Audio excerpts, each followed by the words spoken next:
Good morning, children. Today I am here with you with a very nice story, Wisdom of Gophon. You must have heard, children, about Bikram and Betal. Let's start the story, which is based on Bikram Betal stories.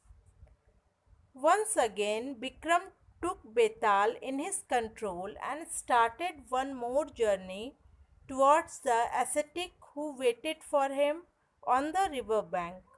Betal let a new story out of his bag. बच्चों, तुम लोग विक्रम बेताल की story जरूर सुने होगे कि कैसे विक्रम हर बार बेताल को लेकर चलता है और बेताल हर बार उसे एक नई स्टोरी सुनाता है और वो विक्रम से प्रॉमिस ले लेता है कि वो अगर कुछ बोलेगा तो बेताल फिर से अपनी जगह वापस चला जाएगा और अगर उसे आंसर आते हुए भी वो नहीं बोलेगा तो विक्रम वहीं पे मर जाएगा। ठीक है बच्चों, लेट्स स्टार्ट द स्टोरी। और बेताल कहना शुरू करता है, once upon a time a Brahmin named Vishal Dutt had 4 sons. His 3 elder sons were men of letters, but the youngest one was illiterate and a thick head. The father just used to call him Gophon, which stood for good for nothing. एक ब्राह्मण था, एक बार की बात है, एक ब्राह्मण था जिसका नाम था विशाल दत्त, जिसके 4 बेटे थे और उसके 3 बड़े बेटे जो थे वो बहुत ही पढ़े लिखे विद्वान थे, लेकिन जो सबसे छोटा बच्चा था, सबसे छोटा बेटा था, वो इलिटरेट था, अनपढ़ था और मोटी बुद्धि का था और इसीलिए उसके पिताजी उसे गोफॉन कहते थे। गोफॉन का means good for nothing. Once the 4 brothers took leave of their father and set out for the capital city to try their luck in the king's court. The eldest son said to Gophon to stay back, but he accompanied them as the 2 other brothers were in his favor. एक बार की बात है कि चारों भाई जो है वो अपने पिता के पास से निकले बाहर जाने के लिए, कैपिटल सिटी में जाने के लिए, और वो राजा के दरबार जाने लगे। राजा के दरबार क्यों जाना चाहते थे? वो अपने भाग्य को आजमाना चाहते थे, ठीक है, कि शायद कुछ पैसा वैसा कमा सके। सबसे बड़े लड़के ने कहा गोफॉन को कि तुम यहीं रुको, लेकिन वो भी उन लोगों के साथ जाना चाहता था और उसके 2 भाइयों ने भी उसका फेवर किया। और अंत में क्या हुआ बच्चों कि at last they reach the city and put up in an inn. Inn means dharamshala. Next day they went to the king's court. The brothers paid obeisance to the king and revealed that they needed jobs in the court. और अंत में वो लोग city पहुंच गए और वहाँ एक धर्मशाला में रुके और अगले ही दिन वो राजा के दरबार में पहुँचे और भाइयों ने राजा से विनती की और ये अपनी इच्छा जाहिर की कि वो जो है कोर्ट में यानी कि राजा के दरबार में नौकरी पाना चाहते थे। What are you qualified for? The king asked. Our lord, through learning and penance, we have acquired many powers. We can bring the dead to life, the others claimed. Have you ever done it? We have not, but we have full faith that we have earned at power, the eldest spoke. The king employed them for religious tasks and hoped that he would soon test their claim. Okay children, now what is this? राजा ने पूछा कि तुम लोग कितने qualified हो? तो उन लोगों ने कहा कि महाराज, हम लोग इतने पढ़े लिखे हैं और इतना जानते हैं कि हम लोगों ने बहुत सारी शक्तियाँ अर्जित कर ली है। अर्जित करना मतलब कमा ली है। और हम लोग जो है, जो डेड है उसको जीवन दे सकते हैं, यानी मरे हुए को जीवन दे सकते हैं। दूसरे ने कहा, क्या तुम लोगों ने ऐसा कभी किया है? राजा ने पूछा। तो उन लोगों ने कहा कि नहीं, हम लोगों ने ऐसा कभी नहीं किया है, लेकिन हमें पूरा विश्वास है कि हम अपने पावर से ऐसा कर सकते हैं। सबसे बड़े जो भाई थे उन्होंने कहा, the king employed them for religious task. और उसके बाद राजा ने उन्हें धार्मिक कार्यों के लिए रख लिया और ये उम्मीद किया कि बहुत जल्द ही वो जो बोल रहे हैं कि मैं मरे हुए को जिंदा कर सकता हूँ, उसको भी टेस्ट कर लूँगा। They served the king for a long time without getting chance to demonstrate their power. They had earned good money through their salaries.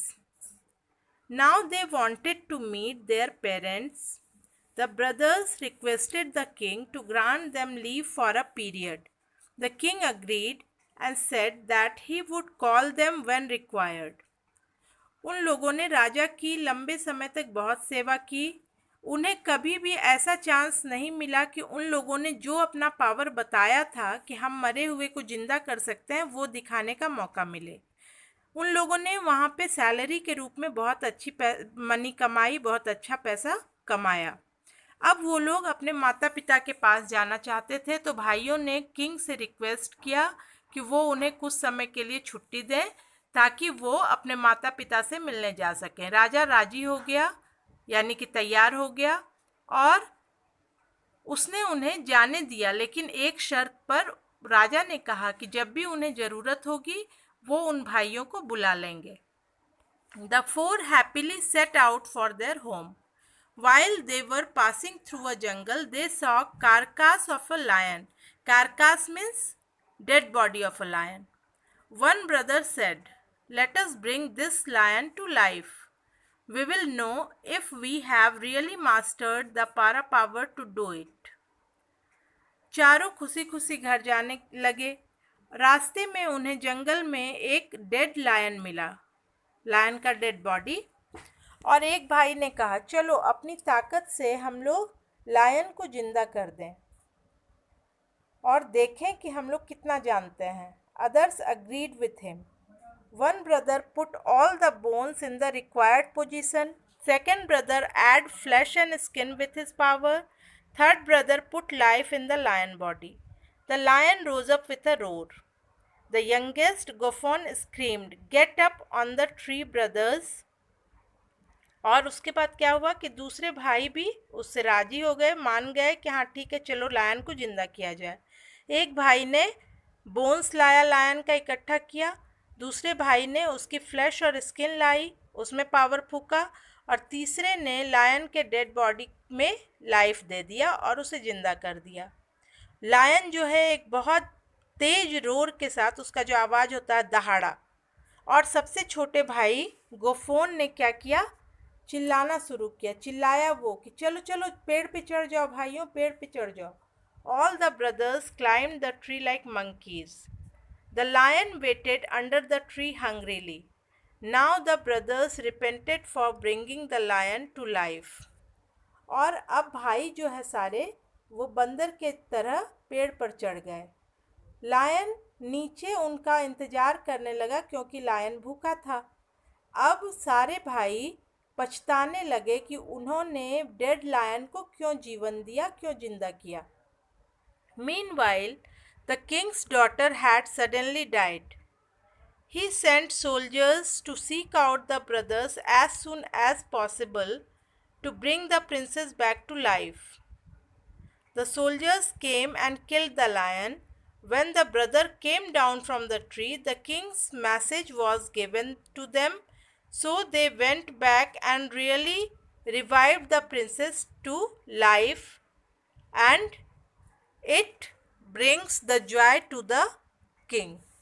और अंत में क्या हुआ कि तब तक सिपाही उनको खोजने के लिए आए, क्योंकि प्रिंसेस जो थी राजकुमारी वो मर गई थी और राजा ने उन्हें भेजा उन्हें लाने के लिए ताकि राजकुमारी को वो फिर से जिंदा कर सकें। सिपाही आए, सोल्जर्स आए और उन्होंने लायन को मार दिया और उनको राजमहल ले गए और उन लोगों ने अपने पावर से डेड प्रिंसेस को जिंदा कर दिया और राजा बहुत खुश हुए। अब बेताल कहता है, Betaal said, that's the story, the youngest may be an idiot but he saved the lives of his brothers by basic common sense. Tell, out of the other three, who did the most stupid thing? That's easy, Betal. It was the third brother who put life in the lion body. अब बेताल पूछता है कि तुम ये बताओ कि सबसे छोटा जो भाई था वो मूर्ख था, लेकिन उसने अपने सभी भाइयों की जान बचाई कॉमन सेंस से। वो चिल्लाया जल्दी से उन्हें पेड़ पे चढ़ने के लिए और सभी लोग चढ़ गए और अपनी जान बचा ली। लेकिन सबसे ज़्यादा बेवकूफ़ी वाला चीज़ चारों भाइयों में से किसने किया? तो विक्रम बोलता है कि ये बहुत ही आसान है बेताल, ये तीसरा भाई था जिसने कि उस लायन के बॉडी में फाइनली लाइफ दिया, यानी स्किन आ गया, ठीक है, उसके बाद बोन्स मिल गए, ठीक है, लेकिन लाइफ तो नहीं था ना, लाइफ तो तीसरे भाई ने दिया। इसका मतलब सबसे ज़्यादा स्टूपिड थिंग उस तीसरे भाई ने किया। तो Betaal had once more forced Vikram to speak out. Betaal ने विक्रम को फोर्स किया था बोलने के लिए, लेकिन जैसे ही विक्रम बोला, बेताल फिर से अपने पेड़ पर वापस चला गया। तो बच्चों, ये थी स्टोरी विक्रम और बेताल की। उम्मीद है कि तुम्हें ये स्टोरी बहुत पसंद आई होगी। अगर तुम्हें ये स्टोरी पसंद आई तो मेरे चैनल को सब्सक्राइब ज़रूर करना and like, share and comment on it. Don't forget to press the bell icon. Okay children, thank you.